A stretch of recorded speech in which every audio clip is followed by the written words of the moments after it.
Como dato curioso, es importante tener en cuenta que la depresión a veces es favorecida por algunos contextos. Algunos de los contextos que favorecen la presencia de la depresión son días de lluvia o días donde la persona se encuentra fatigada después de una jornada laboral. Esto hace que el pensamiento de la rumiación vuelva y aparezca. Bienvenidos todos a nuestro segundo podcast. En este segundo podcast sobre la activación conductual hablaremos de las técnicas y componentes fundamentales para la realización de la activación conductual. En este podcast te estará acompañando Fernando Romero. Para hacer más práctico nuestro siguiente podcast hablaremos de un estudio de caso. El estudio de caso nos ayudará para poder ampliarte mucho más allá la visión de la activación conductual y la aplicación de sus 10 principios.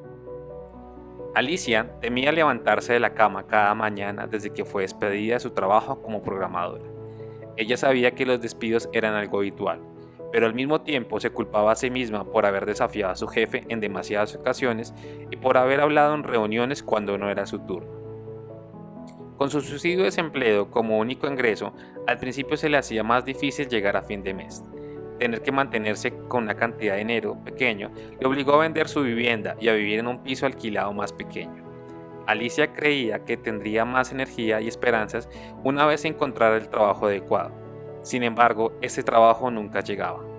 Después de 8 meses, buscó otro puesto como programadora, antes de decidirse por un puesto temporal actualizando páginas web de una pequeña empresa. El puesto no estaba bien remunerado y las tareas pronto llegaron a aburrirla. Su supervisor parecía mostrar escaso interés por el trabajo o por la agenda de Alicia, y apenas tuvo consecuencias el hecho de que llegara a trabajo con un retraso de horas. Por eso, ella comenzó a quedarse en la cama. El aburrimiento que le producía su trabajo no era el único problema. Alicia también estaba sufriendo de una gran preocupación y ansiedad. Había experimentado estas sensaciones antes de ser despedida. De hecho, antes de que esto ocurriera, había faltado a veces al trabajo después de haber pasado la noche en vela por causa de las preocupaciones. Eran las noches de sosiego en las que se necesitaba tranquilidad y sus obras se centraban en lo mal que se sentía, en sí, a llegar a fin de mes y si tendría éxito en la vida. Sin embargo, lo que más le preocupaba era hasta qué punto su estado de ánimo minaba sus relaciones. Es probable que los elementos de Alicia resulten coincididos para la mayoría de nuestras escuchas que han trabajado con personas de depresión. Vamos a utilizar este ejemplo para poder desarrollar los 10 principios de la activación conductual. Es evidente que existen muchas formas en que los pacientes pueden beneficiarse de la activación conductual. Sin embargo, lo que unifica los diferentes procesos en un centro de interés constante en activarse y afrontar la vida por parte del individuo.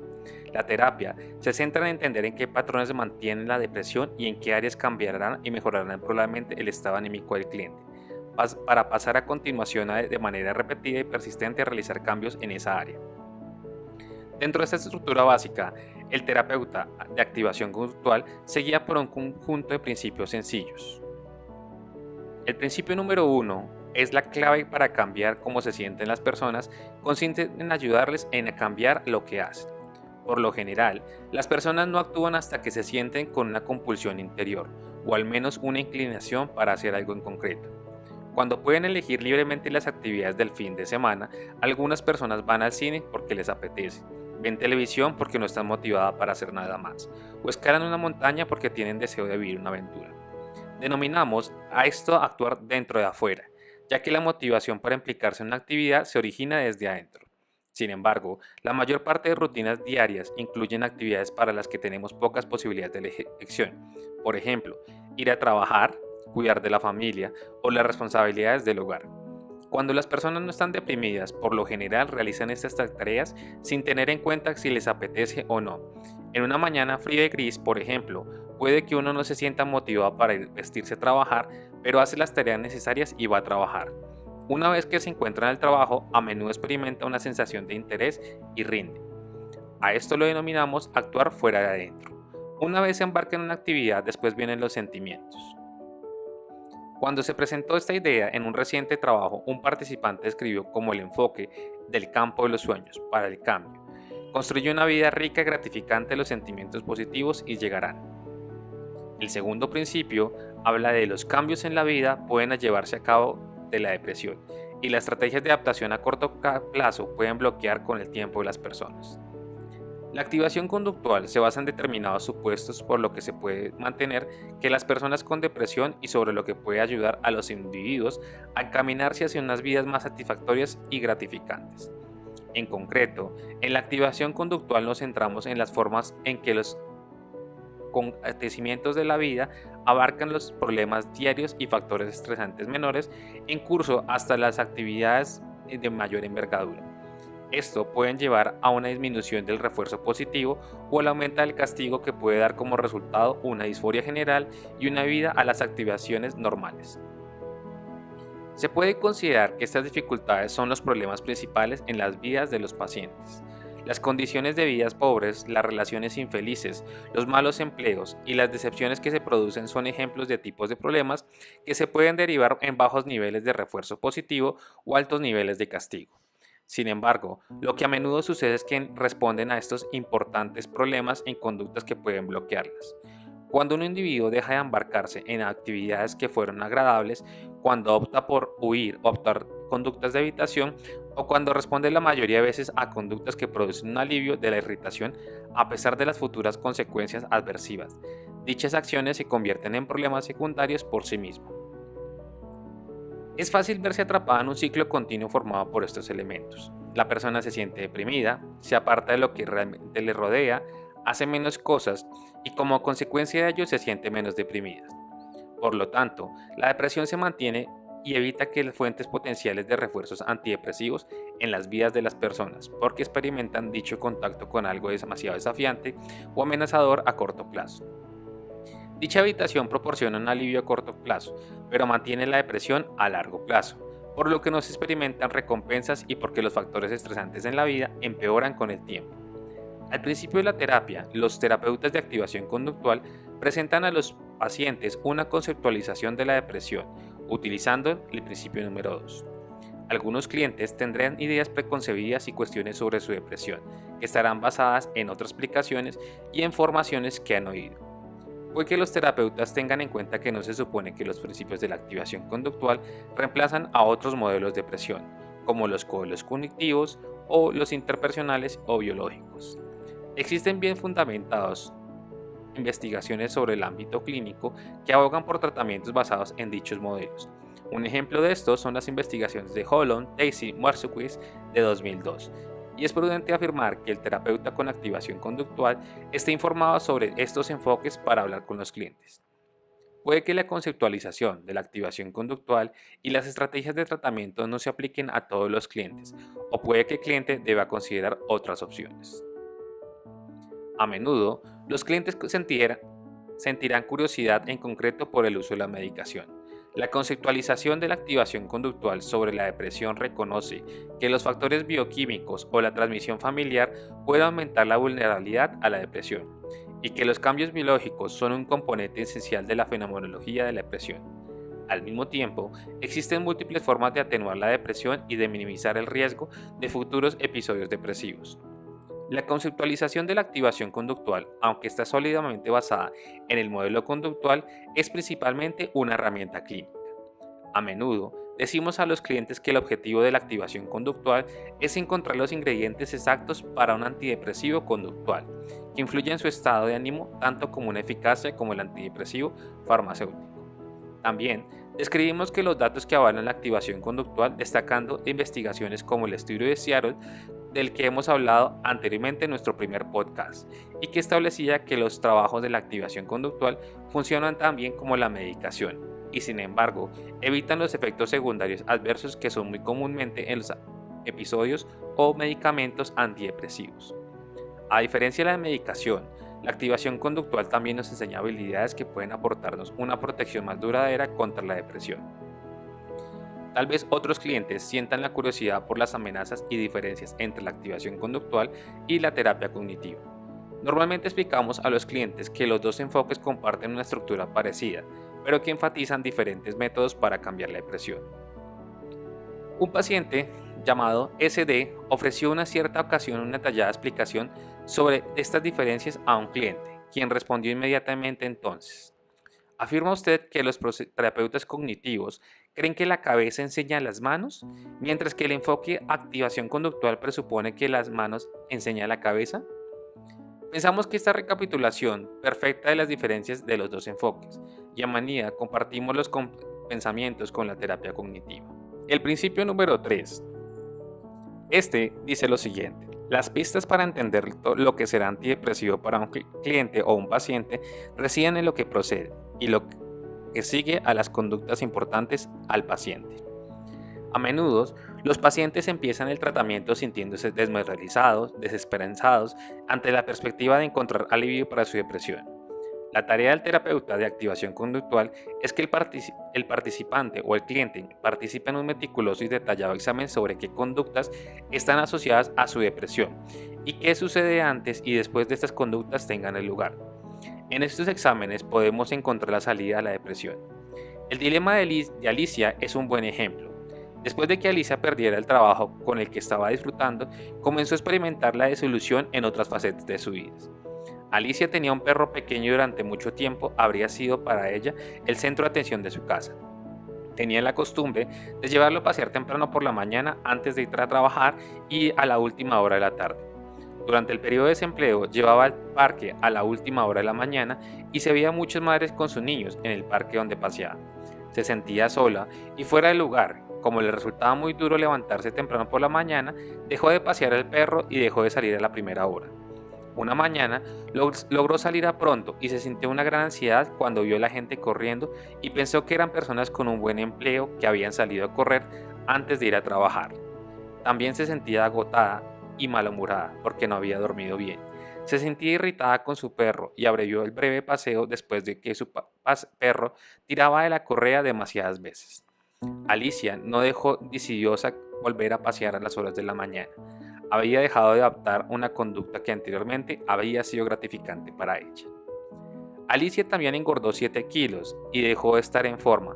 Pensaba en sacar el perro y de pasear, y a continuación hablaba consigo mismo sobre la posibilidad de salir. Pasaba ya la mayor parte del tiempo distraída con los juegos del ordenador o leyendo, aunque sabía que lo que realmente necesitaba era encontrar un trabajo. Cuando aceptó el empleo temporal y menos remunerado, se trasladó a un piso más pequeño.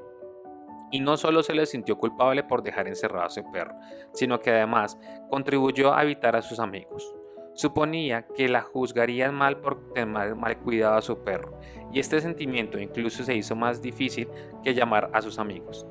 En el pasado había protestado contra aquellos que no sacaban a pasear a sus perros, y en este momento ella estaba haciendo precisamente por lo que había sido juzgado con dureza a los demás. Su evitación y su depresión las llevaron a estar cada vez más aislada, a estar cada vez más irritable y agobiada por la mayor parte del tiempo. De hecho, había empezado a experimentar a altas horas de la madrugada una intensa ansiedad que la mantenía despierta, y sentía náuseas durante la mayor parte de la hora. Se tendía en la cama con el temor de que la mejor parte de su vida y que nunca volvería a tener éxito. Los acontecimientos vitales de la pérdida del trabajo y traslado a un piso más pequeño tuvieron un efecto negativo en Alicia. Su vida ya era menos gratificante. Los patrones que se produjeron a continuación en estos acontecimientos vitales ofrecían varias pistas relevantes sobre las posibles conductas antidepresivas y depresivas. El hecho de no sacar al perro fue el antecedente del pensamiento rumiativo y el sentimiento de culpabilidad. Alicia posteriormente evitó a sus amigos. El aislamiento fue el precursor para una sensación de irritabilidad y agobio a causa de la preocupación, y ello la mantenía despierta por la noche. Por ello se quedaba en la cama por la mañana o distraía con los juegos del ordenador. El hecho de pasear el perro cuando estaba cansada hacía que se irritara con él, y esto, a su vez, hacía que se sintiera culpable, con lo que disminuían las posibilidades de sacarlo a pasear e incluso llamar a sus amigos. Este ciclo sugería que abordar la conducta de evitación hacia los amigos, jugar pasivamente con juegos de ordenador en vez de afrontar las situaciones que le provocaban ansiedad y pasear a su perro eran conductas importantes que podían transformarse en antidepresivas cuando Alicia se sometió al cambio del programa conductual.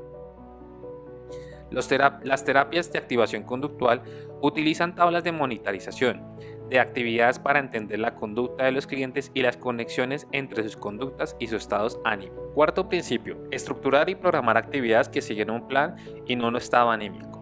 Actuar de adentro fuera funciona muy bien en muchas situaciones, pero no una estrategia efectiva cuando el individuo está programado. Para muchas personas, el sentimiento principal de cuando están deprimidas es el sentimiento de no querer nada en absoluto. Cuando preguntamos a un cliente de activación conductual qué le había interesado hacer últimamente, este respondió con claridad: lo único que quiero hacer cuando estoy deprimido es no hacer nada. El problema radica en que el hecho de hacer menos cuando está deprimido provoca a su vez que la persona quiera hacer menos aún, pudiendo desembocar fácilmente en un círculo vicioso. Con el paso del tiempo, no solo la motivación y la energía de la persona disminuyen sobremanera, sino que además las exigencias de su vida se hacen más estresantes.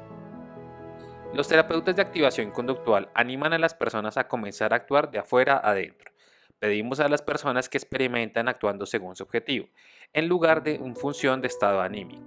Embarcarse en actividades que una vez nos proporcionaron placer o sentimientos de logro, o bien en una tarea que soluciona un problema, puede mejorar el estado de ánimo y con el tiempo reducir los factores estresantes.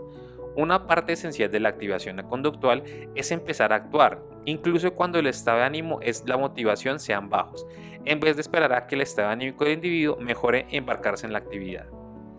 Durante la activación conductual se utiliza de alguna forma la estructuración y programación de actividades para evaluar la actuación de fuera a adentro. Estas estrategias pueden realizarse creando determinados programas con tareas divididas en componentes menores y destinados a momentos y lugares concretos. También pueden ser realizadas identificando una o dos actividades, recibiendo el compromiso del cliente para realizarlas en un momento concreto de la semana. La estructuración de la programación de la actividad es la columna vertebral de la activación conductual. Todas las demás estrategias se unen en componentes básicos.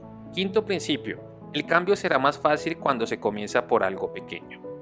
Tanto clientes como terapeutas pueden tener demasiadas expectativas para un espacio demasiado corto.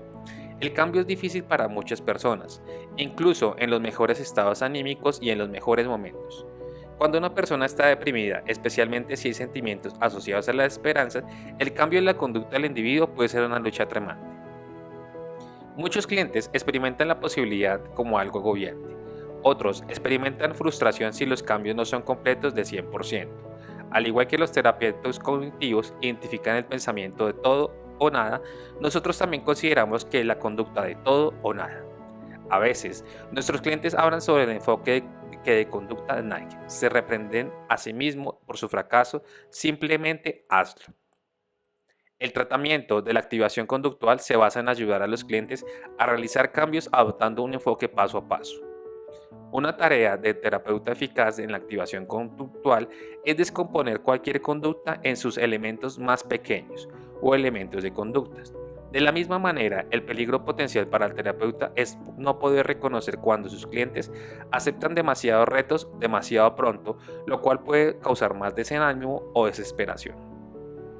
De hecho, parte del arte de la activación conductual reside en la búsqueda del lugar correcto para poder estimular y el lugar para contenerse. Por ejemplo, un paciente que había sido corredor de maratón antes de experimentar una depresión hablaba de su intención de hacer ejercicio y de la expectativa que esto mejoraría su estado de ánimo. El terapeuta apoyó todo este plan.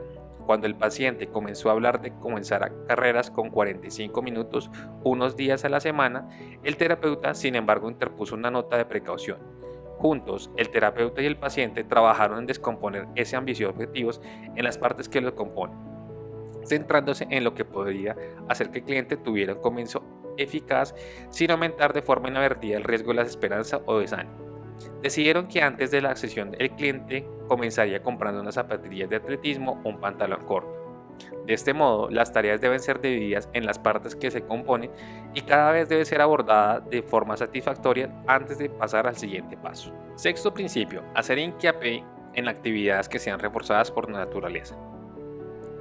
El objetivo principal de la modificación de las conductas en la activación conductual es ayudar a los pacientes a implicarse en la vida de tal modo que aumenten la probabilidad de que las conductas antidepresivas sean reforzadas de forma natural por el entorno que los rodea. Los conductistas analizan a menudo las diferencias en los que se han abordado por los refuerzos naturales o frente al refuerzo arbitrario. En la activación conductual, el énfasis recae en sacar el máximo partido de las oportunidades para el refuerzo natural de la conducta no depresiva, pero los reforzadores arbitrarios son también utilizados de vez en cuando. Por ejemplo, En una terapia, un paciente que ha evitado el contacto social durante la depresión comienza a conversar nuevamente con otros trabajadores. Cuando tu trabajador sonríe y expresa interés por la comunicación del cliente, este utiliza el último continúa la conversación y de este modo recibe un refuerzo natural de su entorno. Las conductas del compañero de trabajo son reforzadores naturales, en la medida en que siguen de forma natural a la conducta del cliente. Por el contrario, si uno se premia a sí mismo con un caramelo después de haber pasado una hora realizando las tareas domésticas, esto constituirá un refuerzo arbitrario. Un refuerzo que no está vinculado de forma natural a la recompensa inmediata del entorno, a diferencia de una casa limpia o una sensación de cumplimiento que son posibles reforzadores naturales. Sin embargo, a veces también es importante que los pacientes de activación conductual aprendan a autorreforzarse por su conducta cuando cumplen objetivos a corto plazo, dado que no todas las conductas se ven reforzadas de manera inmediata y no todos los contornos son benévolos. De hecho, a menudo cuando los clientes comienzan una actividad nueva, el entorno los castiga. Por ejemplo, los intentos iniciales para conversar con otros trabajadores pueden encontrarse con el rechazo, dado que el estilo previamente del retraído cliente. En dichos casos, el paciente necesitará autorreforzarse para pasar a la acción a pesar de las inmediatas consecuencias advertidas. La dieta en la alimentación es una conducta en que las actividades iniciales pueden ir acompañadas de consecuencias que son percibidas como un castigo. A menudo, el individuo experimenta que solo un cambio mínimo después de una semana es especial atención en sus tiempos saludables. En esta situación, algunas personas necesitarán encontrar algo diferente a los números en su báscula para sentirse fortalecidos y continuar la actividad o la conducta de una dieta. La persona podría tomar alguna iniciativa como por ejemplo, depositar 20 euros en un frasco por cada semana de dieta y ahorrar para comprarse ropa especial. Si seguimos con el ejemplo de la dieta, esto con el tiempo dará resultado como una pérdida de peso, pero la persona que está a dieta puede necesitarse un autorrefuerzo arbitrario a lo largo del proceso. De este modo parecido, un cliente con depresión que ha estado sin empleo durante varios meses puede experimentar un malestar a la hora de comenzar a través de buscar empleo por internet, puesto en el momento de mandar las hojas de vida a su trabajo. Dicho cliente puede beneficiarse de la autorrecompensa, dedicándose él mismo un tiempo para ver su programa favorito, después de haber una búsqueda de tiempo ideal en los envíos de hoja de vida. Los programas de autorrefuerzo arbitrario han sido parte importante de algunos tratamientos para la depresión, como los utilizados de REM de 1977, y son claramente utilizados en la activación conductual. Sin embargo, el énfasis de los terapeutas de la activación conductual reside en ayudar a los clientes en encontrar en contacto con los reforzadores naturales del contorno. La ventaja de las recompensas naturales sobre el refuerzo arbitrario es que los reforzadores naturales siguen de manera automática la conducta y no necesitan ser preparados. Por lo tanto, es más posible que la conducta continúe durante la rutina normal de la persona. Esto fue encontrado y evidenciado en las investigaciones de Alford y Magid de 1991. Séptimo principio: actuar como un entrenador. La metáfora del entrenador ayuda a la guía del terapeuta en la activación conductual. Los buenos entrenadores ayudan a los miembros del equipo a planear estrategias, a hacer sugerencias, a orientarse y a mantener la moral, pero en ellos no entrar al campo para jugar el partido que debe jugar el equipo. La tarea del terapeuta de activación conductual consiste en de forma efectiva los problemas de animar a los clientes a pasar a la acción, con el fin de conectar con las recompensas y solucionar los problemas. La realización de cambios cuando una persona está deprimida es difícil, pero el terapeuta conoce los principios del cambio conductual. La pasividad es un elemento inherente a la depresión y puede convertirse en una forma de vida para aquellas personas que sufren de depresión crónica. El entrenamiento implica un estímulo, ya que algunas personas deprimidas pueden subestimar su habilidad para afrontar muchos problemas de la vida o para considerar todos los problemas que están fuera de su control. El entrenamiento implica también una ayuda para guiar el proceso de cambio, para hacer sugerencias cuando sea necesario. Puede que los terapeutas compasivos quieran solucionar los problemas del cliente, pero un buen terapeuta de activación conductual mantiene una actividad de entrenamiento y deja que los clientes se sientan cada vez más seguros con su respectivo a su propio partido. Además, ser una estratega de animador eficaz para el cliente. Por parte el terapeuta como entrenador es estructurar las sesiones de terapia para el tratamiento que esté bien orientado. Las sesiones se estructuran para propiciar el uso más eficiente de los 45 minutos de duración. Se elabora una agenda en cada sesión durante los primeros o 5 o 10 minutos. En las primeras semanas de tratamiento, el terapeuta puede controlar la agenda más que el cliente, ya que es necesario valorar de este último y dirigir a hacer un análisis funcional y presentar al cliente la conceptualización del caso y el plan de tratamiento.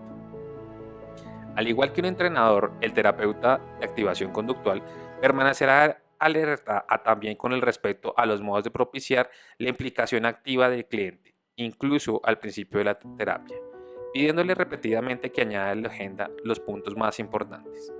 En las posteriores sesiones de la terapia, el cliente controladamente basa su experiencia en las semanas que haya hecho alguna actividad. Cada sesión debe incluir un debate sobre la tarea de la sesión previamente, así como la programación de una nueva tarea para la siguiente sesión. Principio número 8. Insistir en un enfoque empírico de resolución de problemas y reconocer que todos los resultados son útiles. Si el hecho de activarse e implicarse fuera sencillo, los pacientes lo harían solos.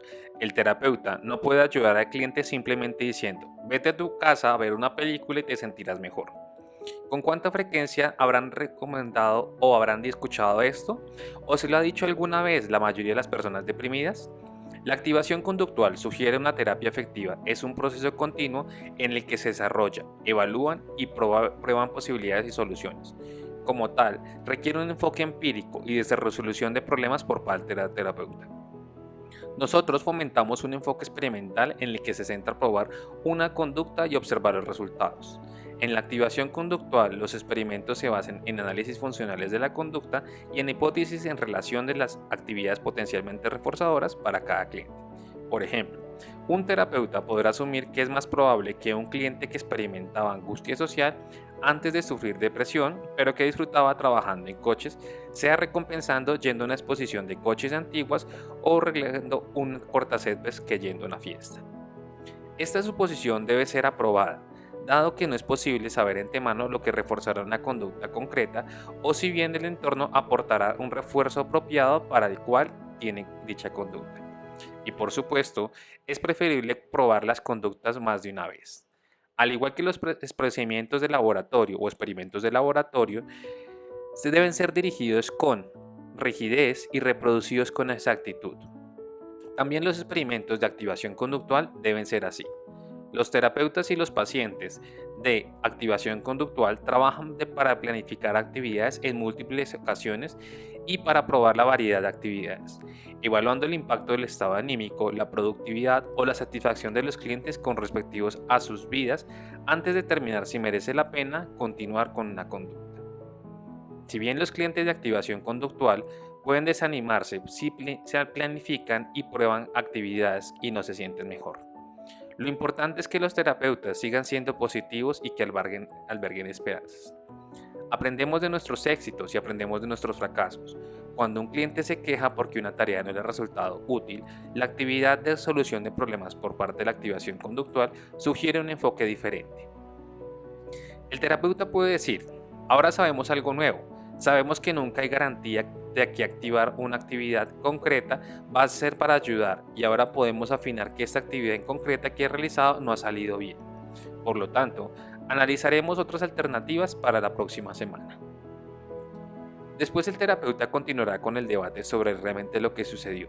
En algunos casos, el cliente puede informar de que ciertamente trató de comprometerse, pero que de hecho solamente recibió un tímido intento. En otras ocasiones, la actividad parecería potencialmente útil, pero en última instancia no fue efectiva en cambio del estado anímico. Otra posibilidad es que las condiciones ambientales en las que tuvo lugar de la conducta no aporten un refuerzo adecuado. Por ejemplo, un cliente que tenía un plan para hablar con un amigo durante 20 minutos pudo haber llamado al amigo y el momento que tenía una respuesta friada se encontraba distraído. Siempre hay algo que aprender de todas las conductas de nuestros pacientes. La exposición del terapeuta debe seguir sintiendo curiosidad por todo lo que puede aprender de estas experiencias y mantener una actitud de resolución de problemas más que una búsqueda del éxito inmediato. Esto es la clave para que el terapeuta ayude a los clientes a seguir teniendo esperanza en la realización de cambios en sus vidas. Principio número 9. No lo digas, hazlo. La activación es el corazón del enfoque de la activación conductual. Por eso son necesarias las tareas con todas y en cada una de las sesiones. Es lo esencial de toda estrategia de tratamiento. Sin embargo, puede ser el azote de la existencia del terapeuta y del paciente.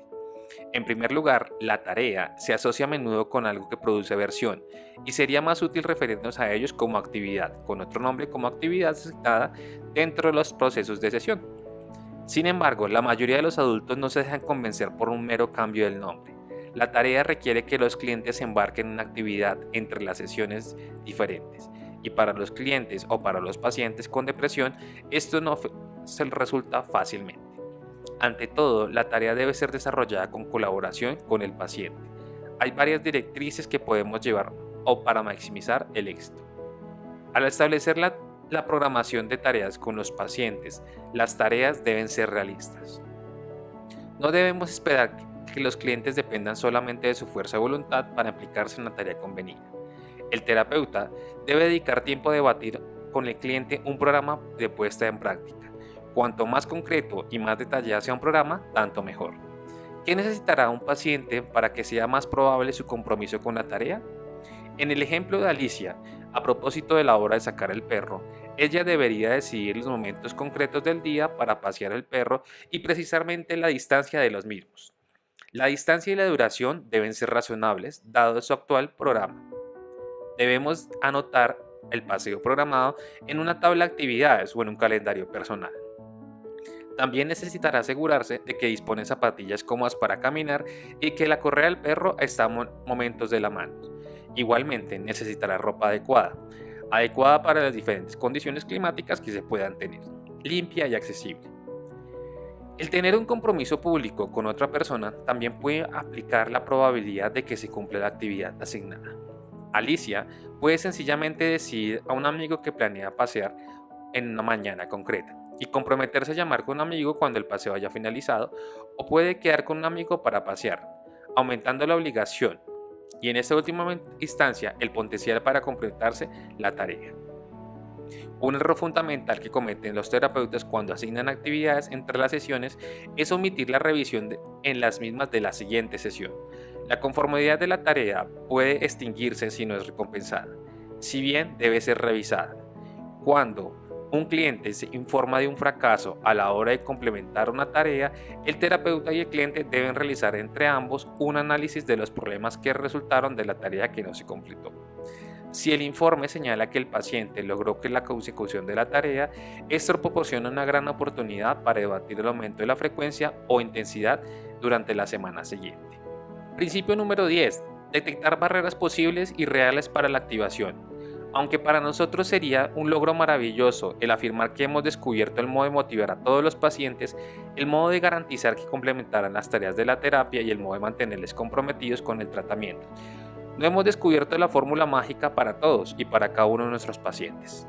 La activación conductual, al igual que todas las terapias, necesitan perseverancia, creatividad por parte del terapeuta y del cliente. La activación es un principio en el hecho que surgirán problemas, y es esencial detectar las barreras posibles y reales para la activación.